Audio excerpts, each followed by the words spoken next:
Buenos días a todos. ¿Cómo se encuentran en el día de hoy? Estamos en otra entrevista Carpool y esta vez nos acompaña la licenciada Paula Pía Ariet, que es la directora de Gestión Consultores. Buen día, Paula. ¿Cómo Hola, estás? ¿Cómo va? Muy bien. Bueno, me alegro. Me imagino que tendrás idea más o menos de por qué te hemos convocado. O sea, ¿por qué más o menos? ¿Algún partido de fútbol? No. No, y tampoco el clima. El clima, bueno. el clima. El clima económico pero sería. El otro clima sí, el económico. Muy bien. Pero antes que nada, contanos un poquito de vos. ¿Cómo nace la pasión por la economía? La pasión por la economía, vos sabés que desde muy chiquitita le dije que iba a ser economista. Se lo dije a mi mamá desde muy chiquita y siempre dicen que estaba por ahí. Sí. Y cuando empecé a estudiar economía en la Universidad Nacional de Cuyo, y cuando estaba en el último año, ya me quedaban re pocas materias, le dije a un profesor, me dice un profesor cuando estábamos en una consulta, me dice, ¿por qué estás tan triste? Y entonces le digo, es que no quiero ser economista.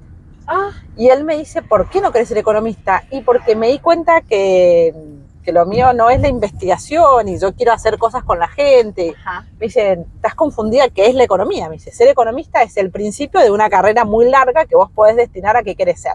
Ajá. Y entonces terminé la carrera y la verdad que siempre le agradezco a Raúl Mercó esa charla porque no la hubiera terminado y la terminé. La verdad que me encanta la economía. Sí.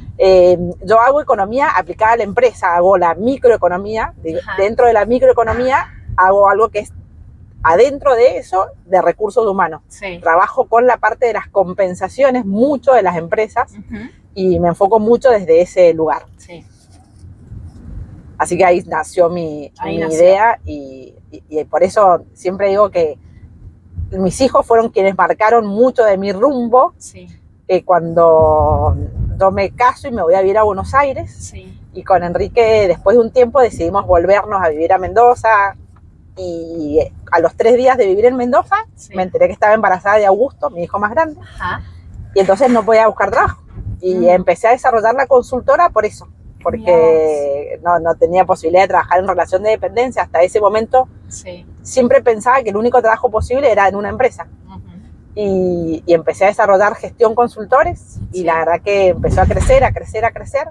Después mi esposo, que era gerente de recursos humanos en una empresa, decidió dejar el mundo empresarial de la empresa y pasó a la consultora y yo estuve 4 años en otra empresa haciendo un proyecto específico y él, la verdad que quien la ha hecho crecer más la consultora fue él. Ajá. Hoy somos más de 45 okay. y bueno, por eso digo que mis hijos me marcaron porque por quedarme embarazada de Augusto o estar embarazada no seguí trabajando dentro de una empresa, empezamos a desarrollar la consultora y hoy... Pero aparte justo en este país, porque a lo mejor donde tenés para investigar lo que sea. Profundamente. Claro, o sea, me parece que debe ser el sueño de cualquier economista que no viva en Argentina, estudiar la economía de Argentina. Yo tengo 3 hijos, Augusto, Tomás y Magdalena, y los otros días Magdalena me decía, mamá, llegué al colegio y una tortita salía y en el club sale tanto, y yo digo... mirá vos, ya lo tengo en la sangre. Sí, y ya claro, argentinos ya saben lo que es el concepto de inflación. ¿Viste? Y lo manejan tal cual. Tengo la oportunidad de tener contactos con, bueno, mi hijo ya tiene 18, no puedo decir que es adolescente, pero bueno, él con 18 y con chiquitas de 13 años, y la verdad es que me sorprende lo claro que tienen el concepto y lo claro que lo manejan. Y bueno, gracias a Dios lo hacen. Sí. Yo a los 13 años creo que lo más cerca de la economía era que una Barbie salía no sé cuánto y que acá salía y mi papá me la traía a Chile, nada más.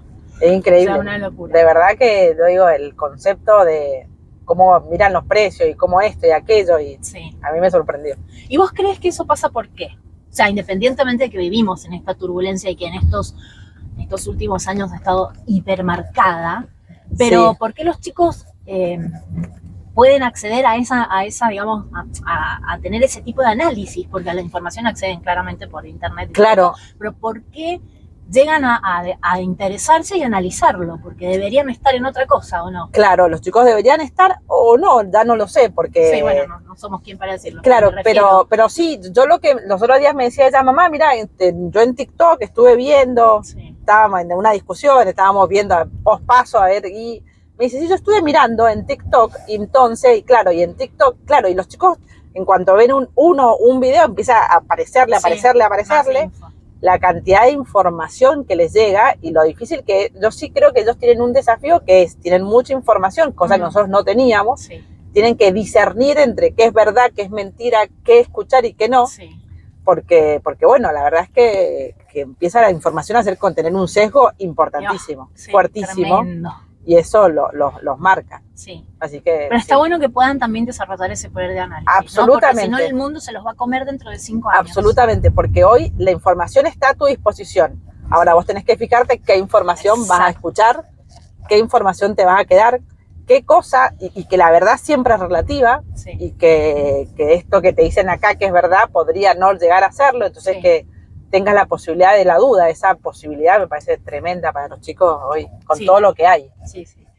Y hablando de posibilidad de análisis, según la tuya, experta, entiendo que tendríamos 3 escenarios después de octubre o noviembre, hablando de un balotaje. Claro. Y podemos hablar de un escenario así como caótico, un escenario neutral o un escenario positivo.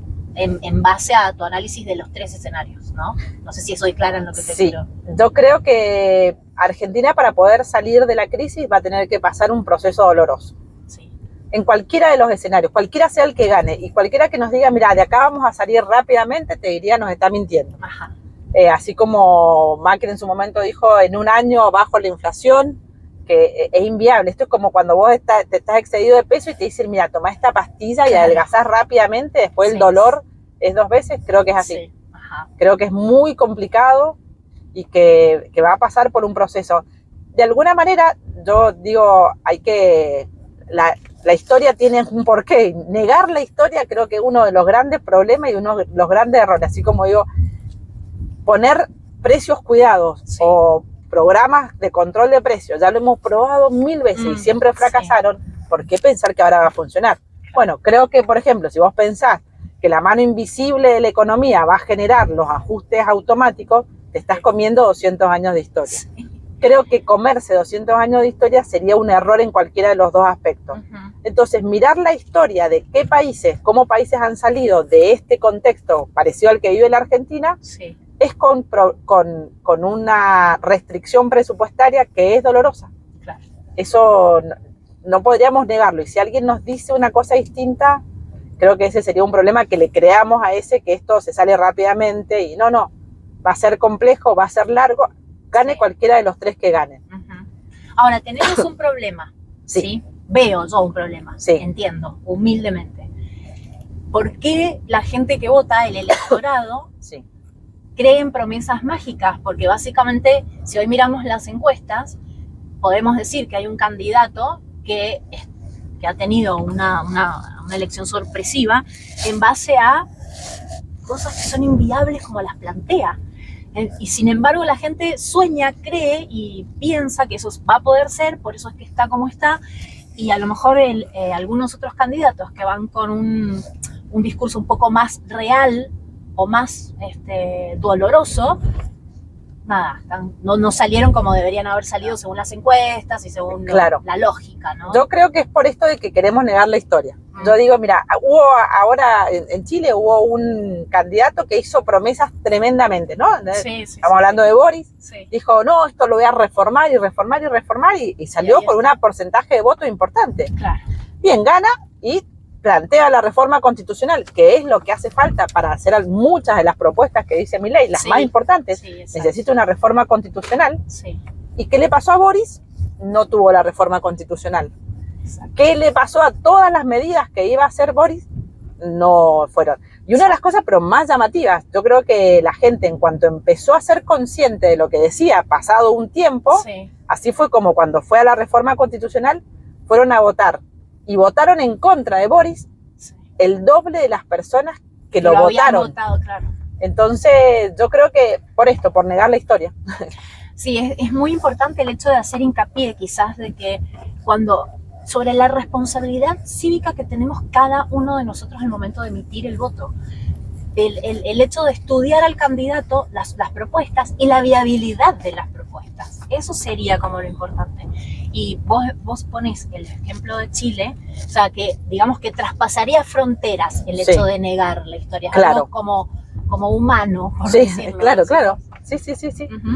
Hay otros casos, está Portugal, está Israel, son países que el proceso para salir de donde están, de donde estuvieron, como está ahora Argentina, les llevó tiempo y un costo alto, porque bueno, implica austeridad en todos los aspectos, no austeridad solo en aquellos que dicen, bueno, no, si sacamos los planes sociales, que realmente el problema de la Argentina no son los planes sociales, no va a pasar por ahí.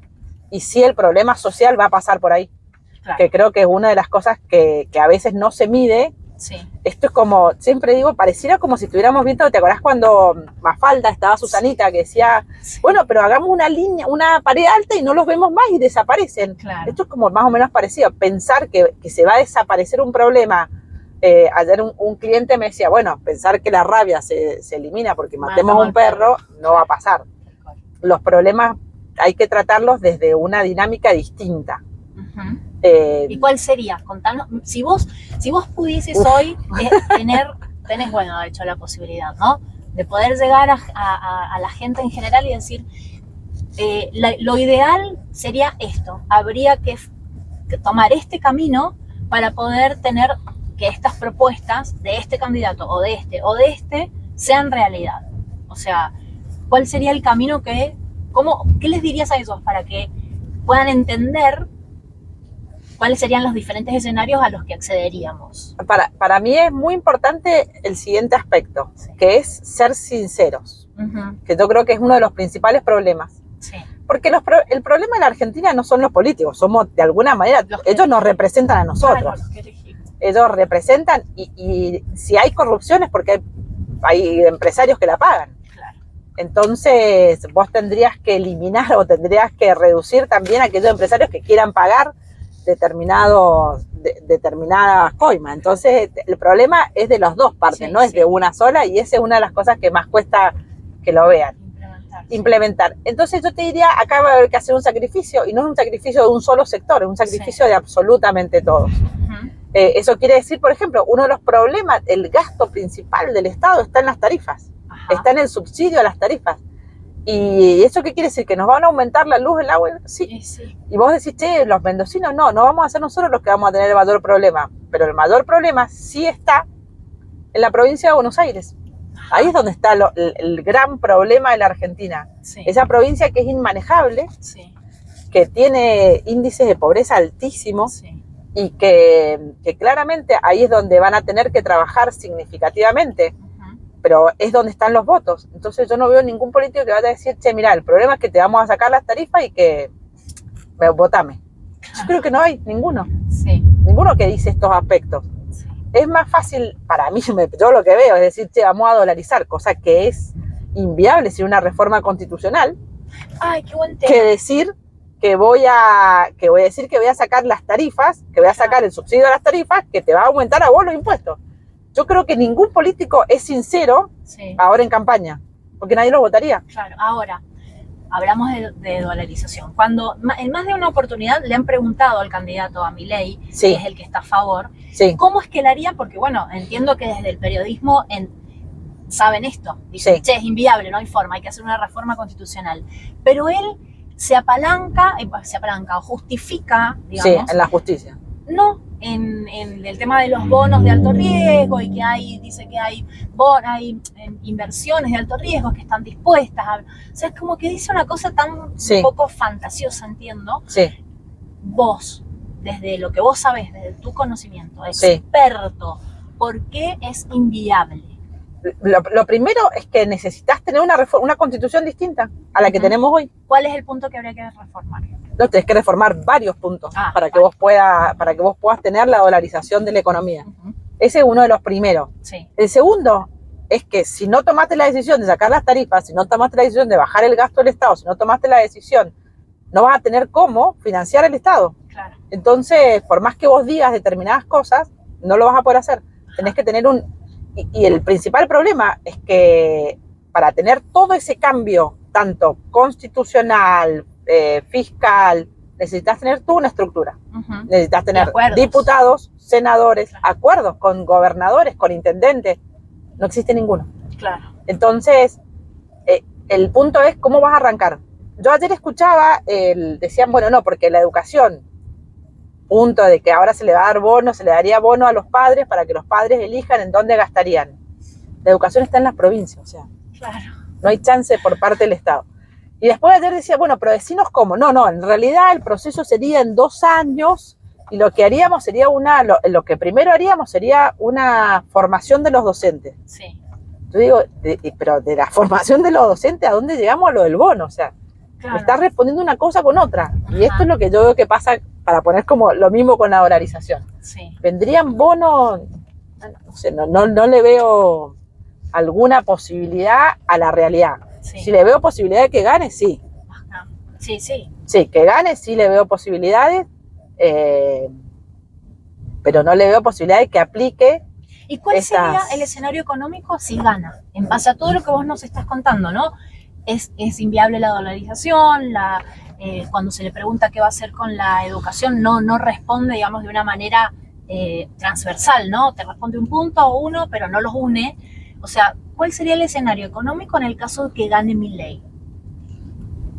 Es que no puedo encontrar cuáles son las medidas que aplicaría. Claro. Entonces, punto sería, yo creo que si él no tiene un consenso con los sindicatos y los movimientos sociales, te hacen inviable un país.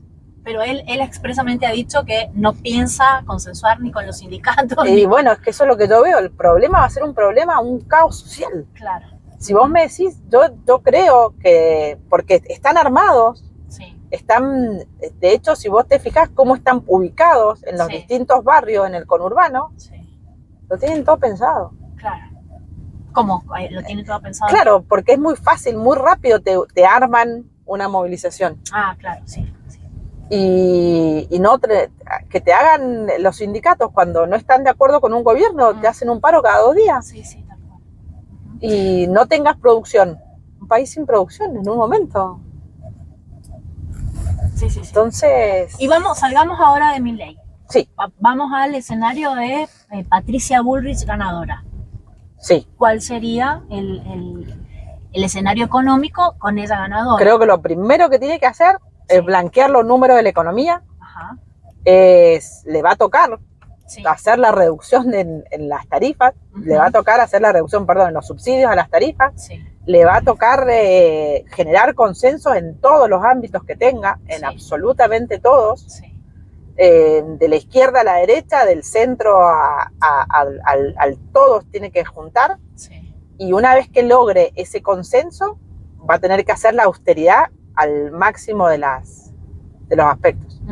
Que no es fácil, realidad, no es fácil ser austero en un estado porque eso porque de alguna manera, ¿qué va a pasar? Digamos, en cualquiera de los ámbitos que vos estés, la austeridad te va a traer una retracción del consumo. Vas a tener contracción del consumo. Si vos no tenés condiciones externas que te favorezcan, que lo que vos no puedas vender adentro lo puedas exportar, que ese es uno de los principales problemas que hoy tenemos, las exportaciones. Un país crece cuando produce más de lo que consume. Claramente necesitas tener exportaciones. Si no tenés exportaciones, no vas a tener dólares, no vas a tener posibilidad de crecimiento. Entonces vos vas a tener una contracción del consumo y eso te puede traer aparejado una contracción, te va a tener un problema de salarios, te va a tener de puestos de trabajo, que es un problema. Y hoy tenés que generar condiciones para poder bajar la inflación. La inflación fundamentalmente funciona desde 2 ámbitos. Funciona desde la emisión monetaria, que vos necesitas. Hoy, ¿por qué se emite? Porque el Estado lo necesita para poder hasta pagar nada más que las LELIQ, los intereses. Lo necesitas, digamos. No podría frenarlo. Y además para cubrir el déficit que tiene de lo que ingresa hasta lo que egresa, de lo que gasta. Entonces, y ese problema es transversal a cualquiera de los 3 candidatos. De los 3 candidatos. Esto que voy a eliminar el Banco Central. Bueno, sí, decime cómo vas a solucionar ese problema. ¿Cómo le vas a decir vos que vengan los inversores y le vas a decir esto que los que ya tenés como inversores que no le vas a pagar más? Claro. ¿Y con Massa presidente? ¿Massa ganando? ¿Cuál sería? ¿Qué me pasa con Massa ganando? Yo no sé qué piensa Massa. Claro. Entonces, desde los... No sé si es que está a la izquierda, a la derecha, pero yo lo que le veo es que va a tener que hacer lo mismo que cualquiera de los otros dos. Claro. Va a tener que hacer una reducción del gasto, va a tener que negociar con todos los distintos ámbitos de la economía, va a tener que generar consensos, va a tener que... ¿Qué le veo a él? Que le puede resultar más fácil, que le ha aparecido este gobierno, le han hecho 2 paros en 4 años. Claro. Entonces, por ahí él puede lograr esos consensos, pero bueno, igual si a los sindicatos vos les pedís ahorro, veo que también la va a tener complicada. Claro, es que ya la tiene complicada siendo ministro, es como, claro. Viste que hay una dualidad rarísima, él como ministro no puede lograr lo que promete que va a hacer como presidente. Claro, entonces sí. También es rarísimo. Por eso es que no logro entender qué va a hacer. Si vos me decís, che, ¿cómo va a hacer Massa? Y la verdad que no sé qué va a hacer, es que no sé qué va a hacer. Claro. No puedo saber si dice una cosa o va a ser otra. Claro. Creo que hoy para mí un conflicto pasa por poder unir los movimientos sociales, porque vos necesitas producir. Un país sin producción no vamos a ningún lado. La plata no se genera con magia, se genera con trabajo. Ni con la maquinita. Ni con la maquinita, se genera con trabajo, con producción, producción y producción. Si no podés producir, si un país no puede producir porque te paran o te movilizan y va a ser muy difícil salir. Y una de las cosas que nosotros hacemos análisis y trabajamos mucho el tema de salarios. Sí. Entonces decimos, mira, ¿qué va a pasar este año con los salarios? Va a haber pérdida de poder adquisitivo. Esa pérdida de poder adquisitivo es que la gente puede consumir con su salario, aun cuando crece, comprar menos. Claro. Cuando vos podés comprar menos, cada vez que vos compres menos, en un momento vas a tener que dejar de producir porque esa caída en la demanda se ve reflejada en tu salario, claro. en tu producción. Así que hoy como panorama es complejo. Sí, es complejo porque tampoco se ve una salida clara con ninguna de las 3 propuestas. Para mí no. En realidad la salida es clara si ellos te muestran que lo que va a pasar es un ahorro, y ese ahorro va a ser un sacrificio por parte de todos los actores de la economía, que también incluye a los empresarios. Claro. También incluye a los empresarios. O sea, vos decís que la rentabilidad debería reducirse. En realidad lo que el país va a necesitar es generar un blanqueo. Hoy el 40% de la economía argentina está por afuera digamos, se exporta el 25% de los granos por medio de barcazas que salen por ríos que no pasan por el puerto. Y eso tiene que ver por qué pasa el 40% de la economía, por la parte impositiva. Entonces, si vos no haces una transparencia donde vos generás un orden en la parte impositiva, un auto tiene la misma cantidad de impuestos que de costo del auto. Entonces, si vos no podés decir, che, se están vendiendo pocos autos. Y sí, si vos no bajás un poco la tasa de los autos, cada vez se va a vender menos. Sí. Ahora, también es como extraño el hecho de chocan el concepto de tanto impuesto, ¿sí? Y aún así necesitar la emisión. O sea, es como que, ¿qué hace? ¿Cómo desaparece el dinero? O sea, no es una pregunta que te hago a vos, digo, es retórica. Y ninguno de los candidatos plantea esas situaciones, ninguno es como muy... Ninguno quiere blanquear exactamente lo que está pasando, claro. Y mucho menos en época de elecciones, digamos. Porque de alguna manera, aun cuando Milei es el que dice, tampoco es para mí, sincero en cómo va, en lo que va a impactar en esas medidas que va a tomar. Sí. Entonces, hoy las LELIQ son un problema para la economía. Son un problema gravísimo para el Estado. De hecho, los 3 candidatos hablan de lo mismo. Bueno, no, tanto Massa no, pero Bullrich y Milei es un tema recurrente, al menos en sus entrevistas, ¿no? Es que lo tienen que resolver. O sea, hoy lo que se emite es para pagar los intereses de la LELIQ. Que ya pasaba en Macri, que ya pasaba en el final de Cristina. O sea, el problema de las LELIQ no es, les cambian el nombre, pero el mismo problema lo seguís teniendo. Entonces, ahí es donde creo que está el principal problema. Sí. El kit de la cuestión. Absolutamente.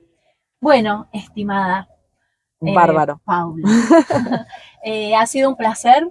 Por favor. Siempre agradecemos el tiempo a nuestros invitados porque sabemos que es muy valioso. Muchas gracias. Suena como una muletilla, pero realmente es de corazón que les agradecemos el tiempo. Muchas gracias. Así es que, bueno, gracias y por la claridad, ¿no? Bueno, de los conceptos. Muchas gracias, aunque siempre es como son negativos. Me parece que es la parte que les toca a los economistas en este país. Sí, y a mí me toca mucho hacer el análisis de los salarios, de cómo se mueven los convenios y vemos esa parte de la caída del poder adquisitivo que es compleja, sí, pero que es una realidad y que hoy, cuando decís, bueno, ¿cómo lo paliás? Porque el costo laboral es tan alto, entonces, bueno, siempre buscando esas alternativas es importante. Sí. Bueno, muchas gracias, ha sido un placer. Muchas gracias. Y muchísimas gracias a ustedes por estar ahí y será hasta la próxima entrega de Carta.